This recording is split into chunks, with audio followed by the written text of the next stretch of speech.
Naoko Ishii is the CEO of Global Environment Facilities, and I have her with me. Thank you for this interview.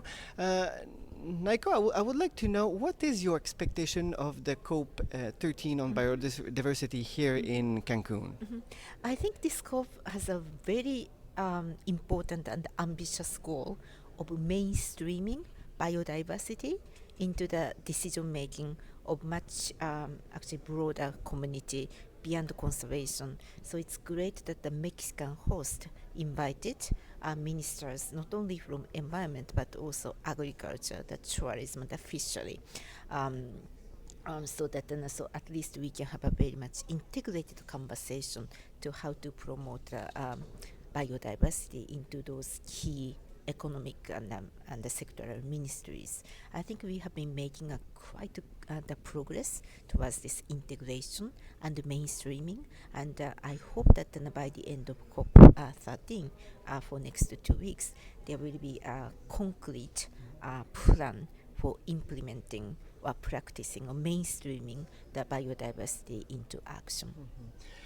How is the financing worked with the governments and all the plans at the global and local level to do to help with to protect the biodiversity? Mhm. Actually, that the GEF resources actually help countries to implement their national biodiversity strategy.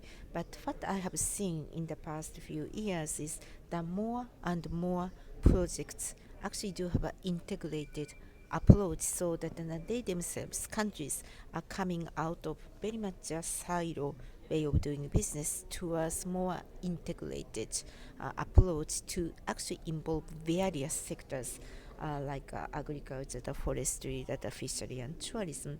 For instance, yesterday, the GF team visited one of the GEF supported project in southern part of Mexico, and this is a community-based forest management project.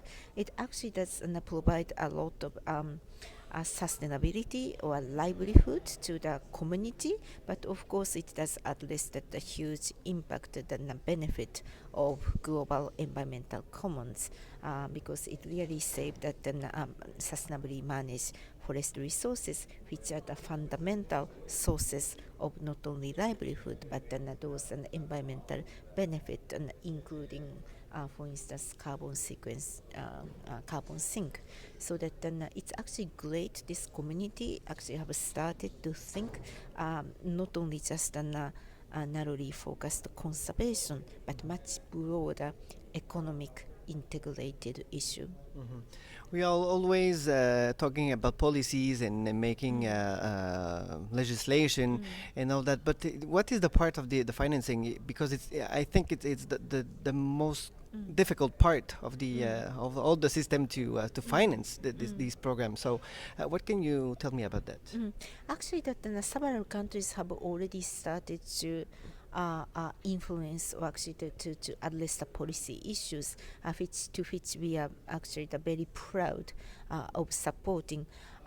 We have been a long partner with the Brazilian government in terms of how to protect Amazon, but it's not just a purely protection, it's more like a sustainable development of the Amazon, which does include a lot of policy issues. So we were very much partner with government of Brazil to how to introduce and implement those policy and regulatory changes which are required to sustainably develop the Amazon resources.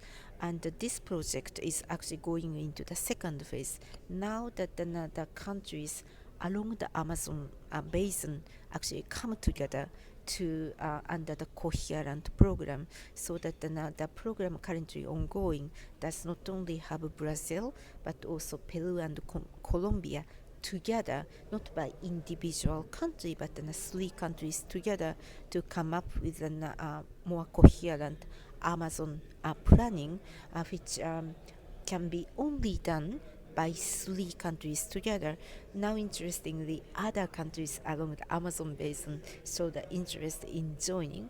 By doing that, we can take the Amazon really as united one ecological system rather than dividing Amazon by national border, because you see that many of the issues in Amazon is actually cutting across national border in terms of the water resources and water infrastructure, the energy infrastructure, illegal logging. So it really requires that all countries along Amazon River together to address and including policy and regulatory changes.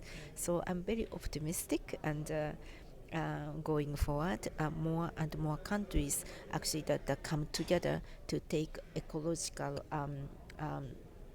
the commons as a united system and find a way to bring not only say environmental or conservation community but much broader economic or sectoral the issues and a coherent plan. Okay.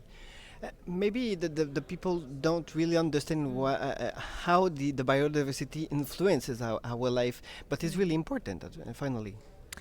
Yes, this is fundamental to our lives.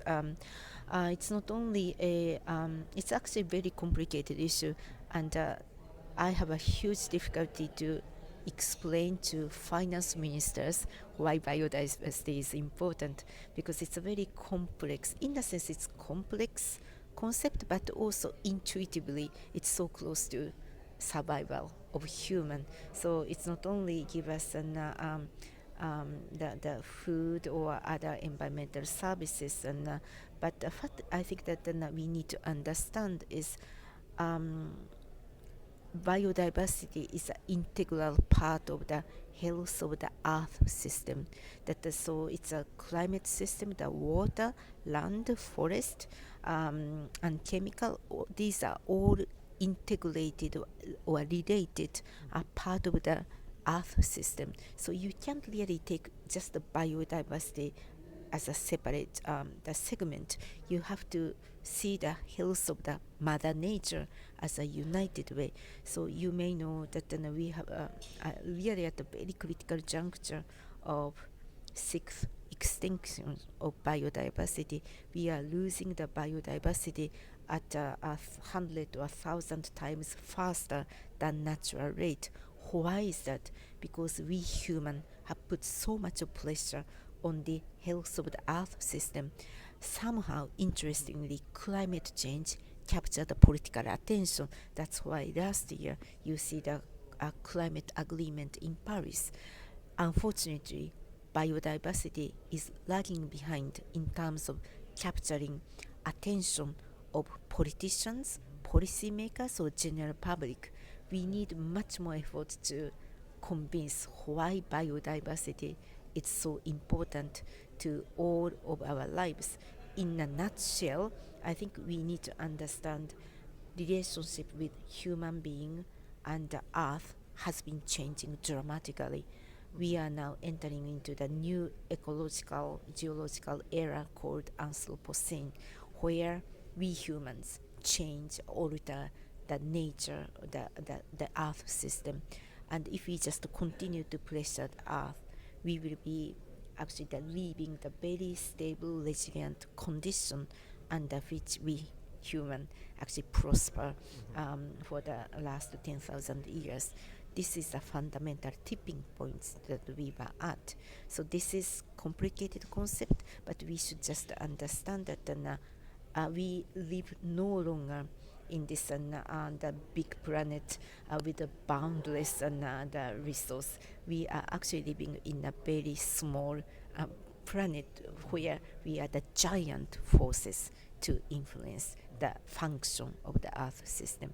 So that's why this COP13 is really critical to bring that kind of notion to the general public, finance ministers, and investment community, the business community, how we can change the way that we do business. Agriculture is one of the areas which we need to focus more, because unless we find a way this food production system impact the biodiversity, we will never ever secure the global commons while feeding 10 billion population by 2050. So that we need to involve the business sector and the finance together to address much more sustainable way of feeding ourselves. Perfect. And finally, Jeff is celebrating his 25 years this year. So, what are the best maybe good practices on financing on programs you have seen during this time, or you, as a CEO of the Jeff? We have been supporting the countries to address their global environmental issues for the last 25 years. I have seen a lot of good and great projects, and one of which I just mentioned in earlier remarks to help the communities to manage forest resources in a sustainable way. So that each of the project and particularly involving the communities or local communities, indigenous people, have always produced a great results. But the issue we really wanna address and going forward is how we can bring the scale or systemic change to those projects and going forward, because as I just mentioned, we are really at the critical juncture of human being and earth health of the earth system. Unless we find a way to bring those projects achieve scale and the system change, those are the important effort are kind of all gone. I mean, we are not really winning the battle of this saving or safeguarding global environmental commons. So that while I really appreciated and proud of the past success of 25 years, we see a lot of successful projects from solar power to ocean saving the marine ecosystem to forest to chemical like Minamata Convention all over the world. But it's really a time to see the future quite differently, to take the earth as a united ecosystem and bring not only conservation or environmental community, but bring all other key sectors together, including general public, and then how to create more movement towards safeguarding global commons, which requires the change of your living, my living, the way how to produce the food, how we live in cities, how we power up through energy system. So it's a gigantic challenge, but it's worthwhile fighting. Thank you. Yeah, perfect. Thank you so Thank much. you.